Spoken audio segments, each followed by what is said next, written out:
While it might seem like a breath of fresh air for families locked down in the pandemic, sending kids back to school is fraught with many hurdles. Hello and welcome to the Unpublished Cafe. I'm Ed Hand. We're coming to you from a remote location and practicing physical distancing to enhance safety.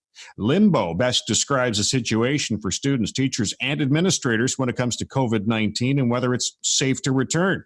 How do you physical distance with 5-year-olds? Let's face it, at the best of times, schools are bubbling with bacteria and germs. The province of Quebec was ready to send students back to school after the Victoria Day weekend, but Premier Legault has walked that back, considering Montreal is still a hotbed of COVID-19. In Ontario, schools originally were to open at the end of May, but the provincial government's backed off a hard date. In Alberta, there's still confusion whether schools will reopen this year. Since the lockdown, students have been able to access online learning, but with only about 5 weeks left in the year, does it make any sense to return? Heidi Yetmans, the president of the Quebec Provincial Association of Teachers, and she joins us now. And Heidi, I guess first off, your members must be relieved that the Premier's backed off opening up in Montreal. Oh, it was a sign of relief, especially for the teachers in Montreal. It's really concerning. They've got high anxiety. They're very worried about the return. But it's important to remember that we still have, thousands of teachers that are at work that they started last week. There's a sign of relief, obviously. All right. So we do have some schools reopening outside of Montreal in Quebec. What are your members saying about how prepared these schools were to accept students and teachers back? Well, they had very little time to plan, and that was a huge problem. When they announced the opening of the schools on April 27th, there was no plan in place. So they've been scrambling for the last couple of weeks trying to get the schools ready and organized. And teachers are amazing, and so are school teams. They were able to, do the desks with 2 meters apart in each classroom and lay down tape on the floor so that kids knew where to step as they're walking through the halls. So that the opening started on Monday, and it actually went fairly smoothly. But I always say that, the first week of school is the honeymoon period. Mm-hmm. And so it's going to be really interesting in the next couple of weeks to see how that moves along. And because it was kind of successful this week, there are more parents now that are they want to send their kids to school. So this week was a very low turnout, something between 20 and 50% of the students returned in the outer regions of Montreal. Now, when for some of these schools that did reopen in Quebec, you're saying that the province didn't have a plan for returning? It seemed to be a bit ad hoc? Absolutely. And as a matter of fact, what they did was they gave the responsibilities to the school boards and the principals. And, school boards are not health professionals. They're educational professionals. This was something that QPAT had been talking about since the beginning. We need to sit down and really work it out and also talk to the teachers on the ground. Because as you said in your intro, try to social distance 5-year-olds. It's impossible. And at the beginning of this plan, they weren't even, providing masks or anything. And we knew that kindergarten and pre-kindergarten kids would be very difficult to teach at 2 distance away, even their shoe tie on laces, and how are you supposed to help them? And so just, a few days before the opening, they finally said, okay, we will provide masks for kindergarten teachers. So that's how, it's on the fly, it's improvising, and I think that's dangerous. I think that something like this has to be really well planned in advance. You mentioned these the schools outside of Montreal that reopened this week. The students that returned, and you mentioned it was low turnout, 20 to 50%. I'm kind of curious if there was a little bit of maybe dread or anxiety in the classroom with these young people, still a little confused about what's going on. Oh, absolutely. I would say that there's a lot of teachers that didn't sleep very well on that Sunday night. They were really wondering what it was going to look like. They were nervous. Some teachers, and you have to understand that teachers are citizens too, and we're all taking this pandemic in different ways. So we did have some teachers, of course, that were really excited to see their students. Others that were petrified and very afraid. And I think that there was a kind of a relief when they got there and realized that it was actually running fairly smoothly. But like I said, this is the honeymoon period, and we already have in the English sector. We don't have as many schools, but we already had 3 students that had to be sent home because of symptoms, and so that's concerning too. That right on the first week we have like each school is going to have like an emergency COVID-19 room. So when a student shows symptoms, they're rushed to this room and taken care of there, and somebody has to put on like the full kit. The gowns, the gloves, everything, until their parents come to pick them up. I'm just thinking as a student, that would be really terrifying. Yeah, to be put into the COVID-19 room, Yeah, But we've already had 3 incidents just in the English sector, so I don't know what the French sector was like. You got to realize that in the French sector, there's probably, 10 times as many students, of course. Heidi Yetman's joining us in the Unpublished Cafe. She's president of the Quebec Provincial Association of Teachers as we talk about the provinces considering reopening schools right across the country. And Heidi, what do you see as the biggest roadblock to reopening schools? Well, it really the biggest roadblock really is the planning, because let's go back before COVID-19. We had oversized classes. We didn't have enough resources. Support staff was low, so schools weren't cleaned efficiently. And I'm not blaming anybody. It's just that we've cut back in education so much that now those become the roadblocks, because our schools can't fit kids in the building at 2 meters apart. So we're going to have to actually, in the fall, when everybody returns, well, I don't even think that's possible. We're going to have to actually remove students from their schools and put them somewhere else. Either, like if I take elementary school, for example, they might have to go into the high school, which means that the high school students won't be going back full time. Then there's the whole cleanliness thing. We need to hire more custodians. We don't have enough. I remember when I was a teacher, I've taught for 23 years, and we'd have 1 or 2 night custodians in high school, and they wouldn't necessarily get to every room during that evening. So that's a real issue too. And then we have kids with special needs that need one-on-one. One-on-one means that you're sitting right next to that child. And those children don't necessarily understand social distancing. So I think those are real big concerns, And then there's the whole emergency remote learning, I'm calling it. Because I'm calling it emergency because I wouldn't want to see this being permanent. A lot of kids don't have the space at home to do this. Maybe they don't have internet, or they don't have a device. So it's complex. It's really, really complex.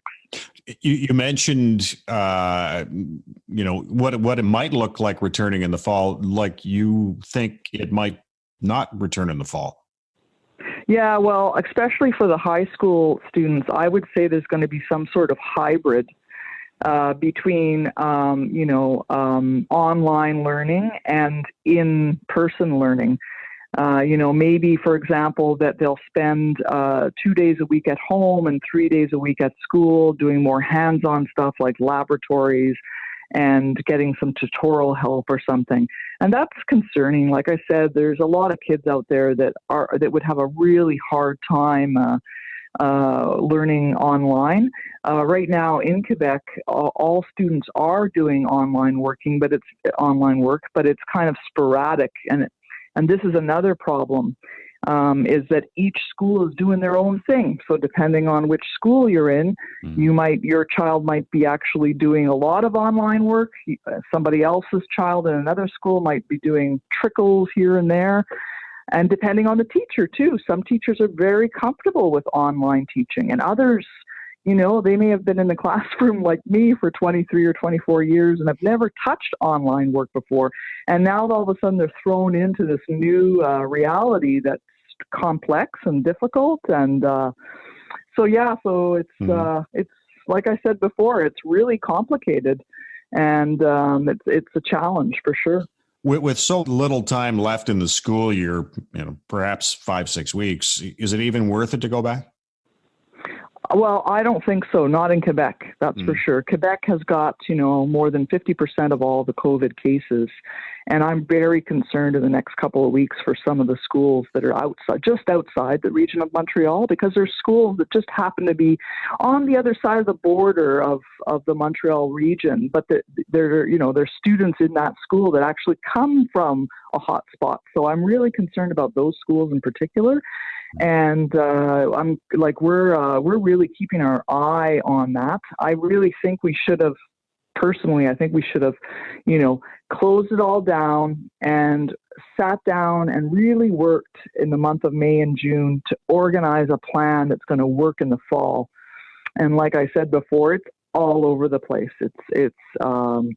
And that to me creates inequity in education when some students are capable of getting, the education that they need and others aren't. I mean, you just have to look at the island of Montreal. The hot spots on the island of Montreal are the disadvantaged areas. And that tells you a lot about our society, that those are the ones that are getting sick. It's because they're in small apartments. And like I said, imagine the children in those areas. They probably don't have internet. They probably don't have a device. So it's very concerning and shows you that we have a lot of inequities in our society. Heidi, I want to thank you for joining us. It's been a pleasure. Heidi Yetman's the president of the Quebec Professional Teachers Association. Here in Ontario, the end of May was suggested as a possible return to class for students, but nothing was laid out in stone. Annie Kidder is the executive director of People for Education, and she joins us now. And Annie, has the Ford government been prudent in not committing to a hard date to reopen schools? Absolutely. I think that what's important is that the commitment is to, meeting certain thresholds, certain milestones in terms of the health of the population. So how many cases of COVID are they? Are they going down? Does it seem as if we're getting things in hand? And that the decisions have to be based on that, not on a date, not on because, we're tired of our children at home, anything like that. So I think that they have been prudent, yes. Let's chat about the impact on those young minds. How do you see this obviously the pandemic, affecting their learning and mental growth? Well, and their mental health, I think. There's a lot of things to think about how the pandemic is affecting young people and all of us, actually. I have a 27-year-old who says that she thinks we're all in a state of cosmic anxiety. I kind of like that So when we're thinking about kids, yes, we have to think about their learning. We have to remember that learning encompasses a lot of things, cooking with your parents, talking about the pandemic, coloring, listening to music, thinking, trying to figure things out on your own. That's all learning. We also do really have to think about their mental health because they may have, a whole range of understandings of what's going on or things that they're worried or anxious about. So we have to take that into account too. I don't think, now I'm an expert overall in education, but not an education expert in this way. But I don't think we need to worry in a huge way about that they're going to lose learning in a way that's kind of irretrievable. They will go back to school eventually. There is learning going on. There have already been concerns raised about, is the curriculum too packed anyway? So I don't think that it's going to cause them irreparable harm, but I think it's going to change all our lives. So. Yeah, you'd mentioned mental health, and in particular when you're dealing with young people, these kids probably don't get the whole idea. What's a pandemic and what do we do? And we've had some comments on our website and Facebook page where parents are saying their kids are terrified to go outside because they're afraid that they're going to get their grandparents sick or somebody else sick. No, and I think we really have to think about that. I'm going to show my age here, but when I was 9, we went through the Cuban Missile Crisis. So this was, a few days where there really was a threat of a nuclear war. And my family was all kind of broken up across Canada for various reasons. And I was really worried that I was going to die and never see my family again. And nobody talked to me about it. So I would read the newspaper secretly by myself in the bathroom. But it didn't occur to anybody to think, oh, this 9-year-old is hearing about what's going on, but doesn't really understand it. So I think that we have to know that kids, even, 4-year-olds, they're aware of what's happening, but they may be, understanding it in different ways. Some of them may be totally terrified. There are kids who are afraid to go outside. So we have to talk to them about it a lot. We have to think about that, and we certainly have to think about it in the fall, which is probably when there's some form of school back, about how this has affected them and how we need to think about that kind of going forward. Andy Kidder joining us on the Unpublished Cafe. She's Executive Director of People for Education. As we talk about the provinces contemplating reopening schools as COVID-19 cases start to, at least drop a bit. Let's talk about online learning in Ontario. That's what the province rolled out when classes were going to be canceled. Has it been worth it?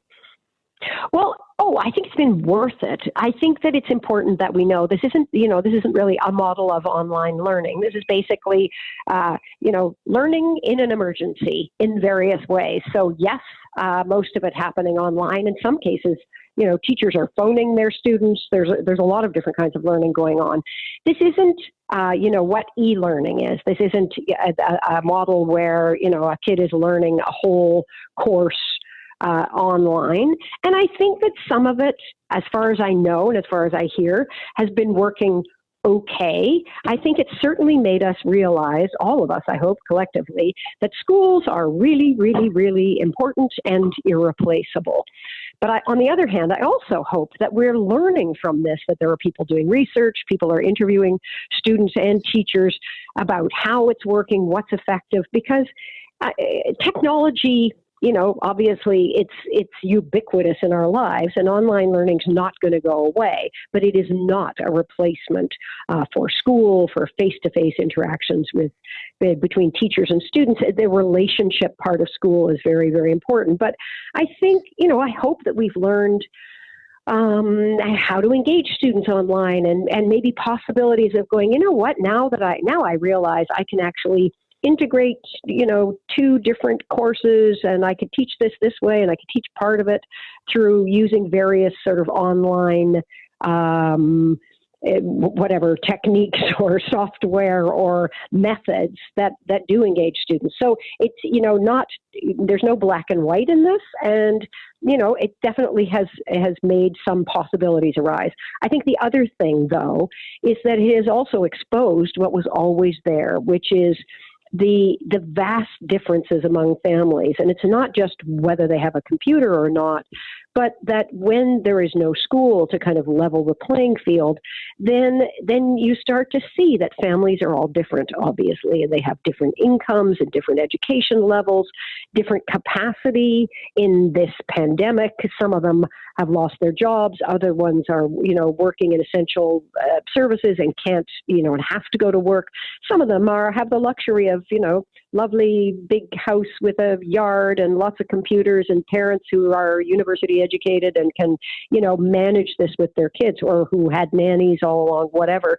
So we have to think about that too, because that is the thing that's been kind of most notable in this, is that families are not the same, and, there's no one size fits all here. I heard a great line listening to the radio where somebody said, we're all in the same storm, but we're not all in the same boat. And I think that's very important, even when it comes to online learning. What do you envision schools will look like in the post-pandemic world? I think that's the hardest question to answer, because, there's the physically, what are they going to be like? And are we still going to be dealing with physical distancing? I don't know.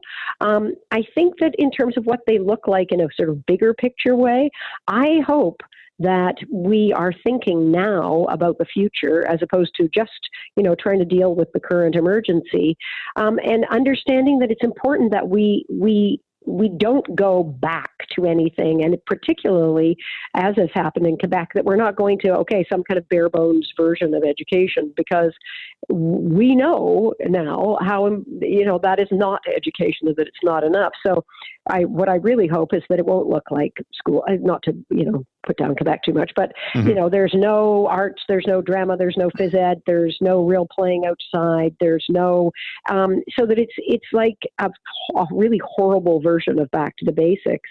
And I think, I hope this pandemic too has been a kind of glaring example of how fast the world can change or does change or is changing, and that we have to make sure that, back to the mental health piece, that we are teaching kids the skills that they need to be resilient, to be problem solvers, to be critical thinkers, to be able to understand different points of view, to be able to collaborate and be creative, that these are the kind of long-term skills that we call the new basics that kids need in order to be successful in the long term. And we have to be thinking about that while we're trying to deal with the kind of current state.